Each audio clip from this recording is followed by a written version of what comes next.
신자가 죄에 대해서 죽었는데 나는 지금 죄를 짓고 살거든요. 그러면 이건 뭔가? 이런 질문을 다루게 됩니다. 그래서 여기 신자는 왜 죄를 짓는가 하는 게 이제 오늘 주제인데, 신자가 지금 죄를 짓고 있어요. 그거 왜 그래요? 죄의 몸, 죽을 몸이 우리 안에 여전히 있기 때문이에요. 죄는 신자 안에 있지 않고 죄의 몸 안에 있다. 이거는 이제 좀 정리하는 이야기예요. 그래서 신자에게 필요한 건 뭔가 하면 그리스도 안에서 자신이 누구고 어떤 사람인지를 아는 거예요. 여러분이 정말 내가 예수님을 믿는 사람이고 내가 정말 그리스도 안에서 내가 새 사람이 되었고 옛 사람이 죽었다. 여러분이 그 사실을, 여러분이 거듭난 그리스도인이라는 사실을 안다면 복음을 기억하셔야 돼요. 십자가에서 일어난 일이 무엇인지를 아셔야 돼요. 여러분이 만일 옛사람으로 살아가고 있다면 구원의 은혜를 구하세요. 복음이 무엇인지를 정확히 아세요. 이게 여러분의 삶에서 지금 하셔야 합니다.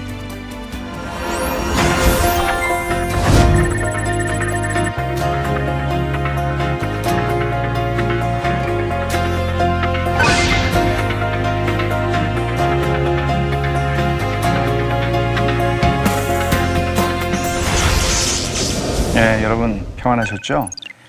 율법과 복음 벌써 이제 5강 들어갑니다. 지난주에 우리가 생각한 것은 신자가 죄에 대해서 죽은 사람인데 왜 죄를 짓는가? 그 문제였죠. 그래서 죄의 몸, 죽을 몸과 너희 자신, 신자 자신, 옛사람이 죽고 새사람이 된 신자 자신은 구별해야 한다. 우리는 구원이 완성되지 않았기 때문에 이 세상을 사는 동안에 죄를 지을 수 있다. 이제 그렇게 설명을 드렸죠. 그러면 신자가 죄를 지을 때에 우리의 신자 안에서는 전쟁이 일어나는 겁니다. 이 전쟁을 성경이 어떻게 설명하고 있고 그 전쟁의 성격이 무엇이고 또 어떻게 싸우는 건가 하는 문제를 왜 이게 율법과 복음이라고 하는 큰 주제 안에 있는지 여러분이 한번 생각을 해보셔야 돼요. 결국은 율법 아래로 들어가면 우리는 질 수밖에 없어요. 백전백패. 복음 안에 있을 때만 우리는 이길 수 있는 겁니다. 그런 관점에서 오늘 이제 강의를 하게 되는 것은 제목은 신자 안에서 일어나는 싸움이다. 그럼 신자 안에서 일어나는 싸움이라고 하는 5강에서 우리가 살필 것. 첫 번째, 신자의 영적인 싸움은 성령 안에 있는 신자 자신과 몸 안에 있는 죄와의 싸움이다. 지난번 강의 4강에서 여러분들이 들으신 것을 토대로 이 말씀을 이해를 하셔야 돼요. 신자 자신은 성령 안에 있어요. 그리고 몸 안에 있는 죄, 몸 안에 우리가 여전히 이 땅을 살아가며 이 죽을 몸, 죄의 몸 아래 있을 때 이 몸과의 싸움이 있다. 두 번째, 신분에 대한 확고한 인식이 신분에 합당한 삶을 가져온다 하는 것입니다. 내가 거지인 줄을 알면은 왕궁에 들어가도 거지처럼 행동하게 되고, 내가 왕자인 줄을 알면 비록 가진 게 별로 상황이 지금 없어도 그 왕자의 기품, 자태를 드러내게 돼 있는 것입니다. 갈라디아서 5장 16절과 17절 말씀이 참 중요한데, 신자 안에서 일어나는 싸움을 이해하는 데 있어서 한번 읽어보죠. 내가 이르노니 너희는 성령을 따라 행하라. 그리하면 육체의 욕심을 이루지 아니하리라. 육체의 소욕은 성령을 거스리고, 싸움이죠. 육체의 소욕은 성령을 거스려요. 성령은 육체를 거스르나니 이 둘이 서로 대적함으로 너희가 원하는 것을 하지 못하게 하려 함이니라. 원하는 것은 뭐예요? 신자가 원하는 것은 뭐예요? 성령의 소욕과 같은 것이죠. 성령이 원하시는 것이죠. 하나님을 기쁘시게 하는 것이죠. 근데 그걸 이루지 못하게 하는 존재가 있다고 얘기해요. 그게 뭡니까? 여기서 육체라고 지금 설명하고 있는 거죠. 육체의 욕심이라고 설명하고 있는 거예요, 바울 사도가. 그러면 이 전쟁이 있다, 이 설명을 하고 있는 거죠. 그러면 이 싸움의 성격, 이 전쟁의 성격이 어떤 거냐 하는 것을 처음 보면 신자의 영적 싸움은 두 세력의 대등한 싸움이 아니다 하는 거예요. 이것은 어느 나라와 어느 나라가 비슷한 나라 두 나라가 붙어서 싸우는 그런 전쟁이 아니에요. 이거는 국가 간의 전쟁으로 설명될 수 있는 것이 아니라 우리 몸 안에 있는 죄, 그것은 그러니까 나와 어떤 다른 인격체와 싸우는 전쟁이 아니에요. 나라고 하는 존재는 이미 하나님의 구속함을 받고 새 사람이 된 사람이에요. 그러나 내가 여전히 죄의 몸, 죽을 몸을 가지고 살아가고 있는 이 동안에, 이 기간 동안에 우리는 우리의 죄의 몸 안에서 일어나는 그런 성경이 설명하기를 몸의 사욕이라고 설명하는 것이 있는데, 그것과 싸우는 것입니다. 설명한 대로 성령 안에 있는 신자 자신, 이게 바로 우리 존재예요. 몸 안에 있는 죄, 이거는 내 안에 있는 어떤 것이에요.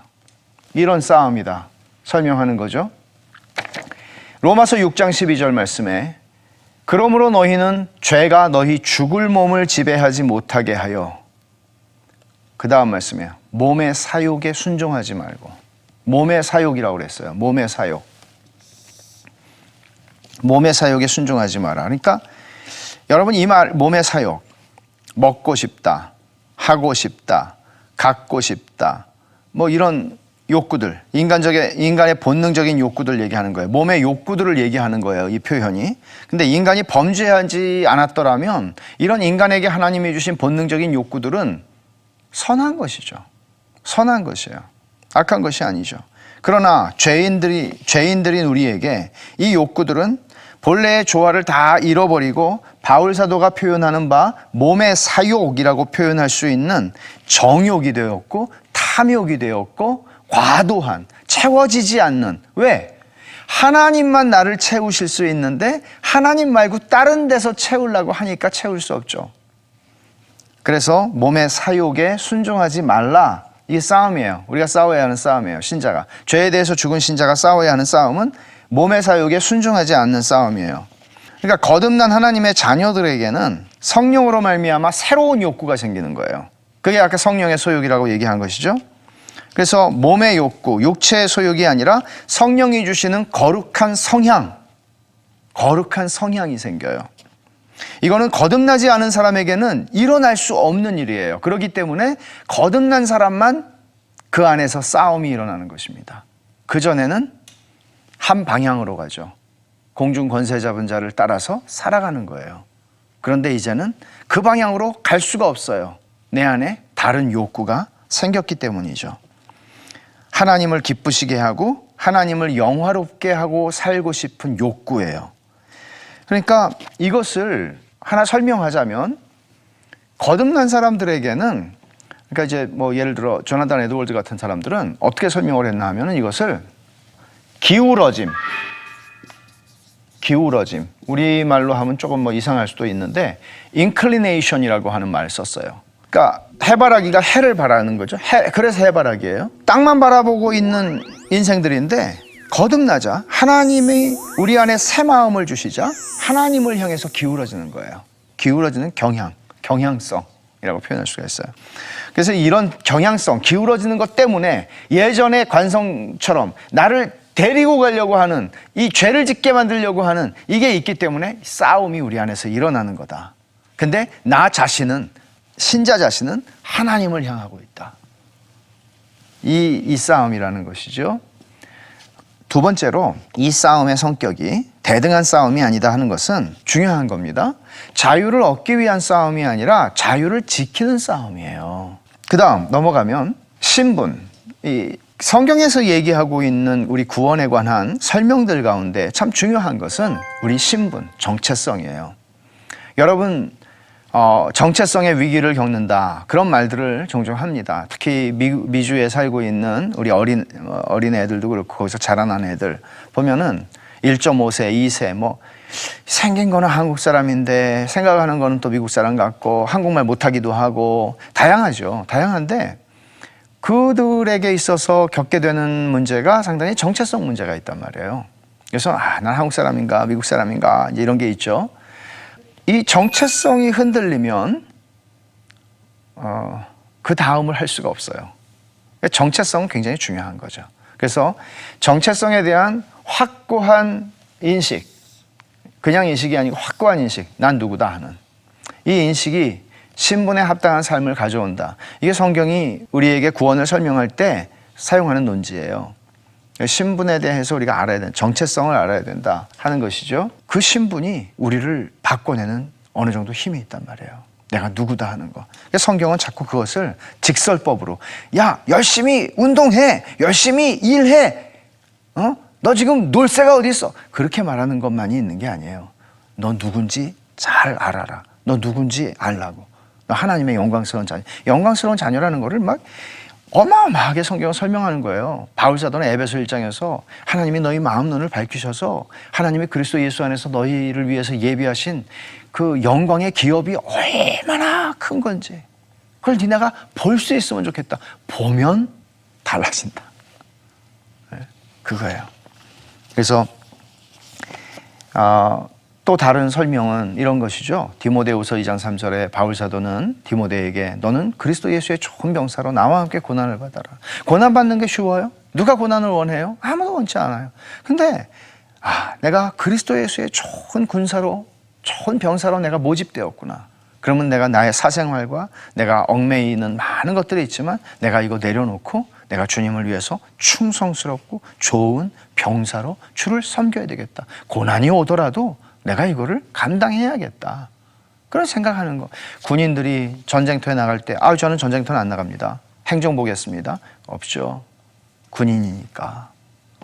바울 사도는 그렇게 디모데에게 말하는 겁니다. 그 다음에 로마서 6장 11절 말씀 보죠. 이와 같이 너희도 너희 자신을 죄에 대하여는 죽은 자요 그리스도 예수 안에서 하나님께 대하여는 살아있는 자로 여길지어다. 이 말이에요. 너희가 누군지 알라고. 너희가 누구냐고. 죄에 대하여 죽은 자요 그리스도 예수 안에서 하나님께 대하여 살아있는 사람이에요.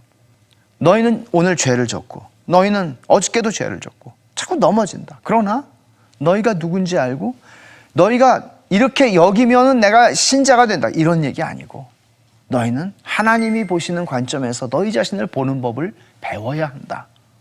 이게 여길지어다 라고 하는 말이 의미하는 것입니다. 정체성, 신분을 알라 하는 것이죠. 이제 넘어가서 신자는 순종의 종으로 의에 이른다 라고 하는 말을 좀 이해를 해봅시다. 로마서 6장 16절에 이렇게 사도는 설명하죠. 너희 자신을 종으로 내주어 누구에게 순종하든지 그 순종함을 받는 자의 종이 되는 줄을 너희가 알지 못하느냐. 당연하죠. 내가 누구에게 순종하면 그 사람의 종이 되는 것이죠. 혹은 죄의 종으로 사망에 이르고 혹은 순종의 종으로 의에 이른다.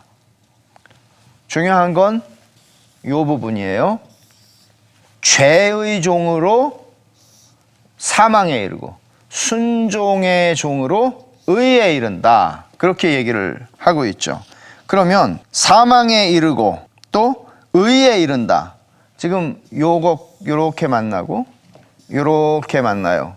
그럼 사망에 이르고 의에 이른다. 좀 이상하지 않아요? 여러분 듣기가? 하나는 사망에 이르면 그 반대말이 뭐예요? 생명에 이른다 그러잖아요. 사망에 이르고 생명에 이른다. 아니면 죄에 이르고 의에 이른다 이렇게 하든가. 근데 사망에 이르고 의에 이른다. 그렇게 지금 설명을 하고 있죠. 또 하나는 죄의 종, 순종의 종. 종이라고 하는 거는 같은데 죄의 종이다. 그러면 그 다음에는 뭐 믿음의 종이다. 지금까지 사도 바울이 믿음으로 말미암아 의롭다함을 받는다고 하는 걸로 설명했으니까 죄의 종 아니면 믿음의 종 이렇게 해야 될 건데 믿음의 종이라고 안 하고 순종의 종이라고 그래요. 왜 그럴까요? 믿음의 종이라고 해도 돼요. 그런데 너무나 많은 사람들이 오해를 하는 게 이거예요.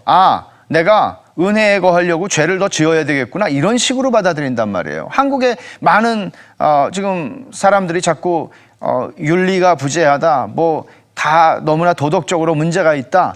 이게 잘못 가르쳐서 그렇다. 모르겠어요. 잘못 가르쳐서 그런 문제인지 다른 문제인지. 그러나 중요한 것은 많은 사람들이 오해하는 거 이거는 풀어야 되는 문제예요. 그냥 믿음은 그냥 구원받는다. 맞아요. 틀리지 않아요. 그러나 바울 사도가 5장 마지막과 6장 처음에 설명한 것처럼 우리가 이제는 구원받았으니까 아무렇게나 살아도 되는구나. 천만에. 그렇게 생각하는 것으로서 당신은 당신이 구원받지 못했다는 것을 증명하는 것입니다 하는 거예요. 예수 믿는 사람은 그렇게 생각할 수 없다. 은혜 받은 사람은 그렇게 갈래야 갈 수가 없다는 거죠. 그러니까 바울은 믿음의 종이라고 해도 되는데 여기를 순종의 종이라고 말한 거예요. 믿는 거는 순종하는 것과 같아요.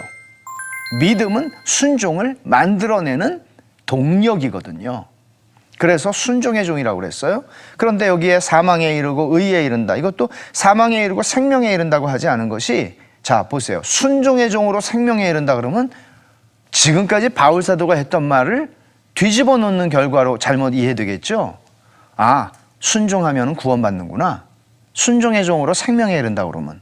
그렇게 하지 않은 이유는 바로 오해하지 않도록. 그러면 순종의 종으로 의에 이르느니라. 이렇게 설명한 이유가 있는 것이에요. 그래서 바로 앞절 6장 15절에 그런즉 어찌하리요? 우리가 법 아래에 있지 아니하고 은혜 아래에 있으니 죄를 지으리요? 이 말이 앞에 15절에 설명한 거 순종의 종으로 뭐에 이른다고요? 의에 이르느니라. 순종으로 구원받는구나. 천만에. 그리고 이제는 나 예수 믿었으니까 막 살아도 되겠구나. 천만에. 법 아래에 있지 않고 은혜 아래에 있으니 죄를 지으리요? 그럴 수 없다. 바울 사도가 설명하는 것입니다.